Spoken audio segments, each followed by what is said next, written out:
Nielewe basi. Nilikuwa naongea naye tu. Nishakwambia sikutaki. Kweli sio mtu wangu. Sikutaki. Na yule mwanamke ulikuwa unamkata. Sawa, lakini sio rafiki yangu. Ni rafiki yako mwanamke, rafiki yako mnakumbatiana, mnabusiana biashara bana. Biashara gani unafanya? Sio hivyo bana. Nisamee bana. Hebu niache, usinipigie magoti kapiga magoti. Nisamee basi ndio.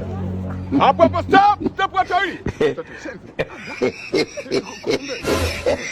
Umemfuko nani?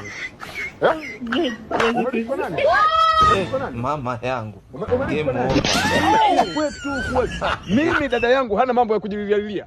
Nyumbani mimi sio mtu wa kujililia. Wewe ndio wakumliza ankali. Wewe unamliza mjomba wangu mimi. Unamliza anko. Unamliza anko wake mjanja. Unamliza anko janja. Anko janja. Anko janja. Sasa kaza moyo.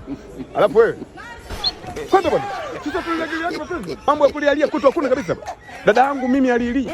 Wewe unafikiri dada yangu kawahi kumlilia baba? Mbona babako alikuacha? Unafikiri dada yangu hapo?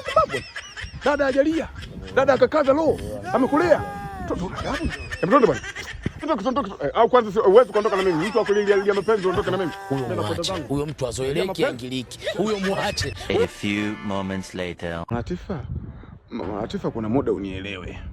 Mimi kama anko janja nakwambia ukweli, hata kile kiwanja cha dada mimi niko tayari kukiuza kwa ajili yako. Mama Latifa, nikupe nini mpaka unanitaki? Nimefanya nini mimi jamani mama Latifa? Ankali janja. Ako.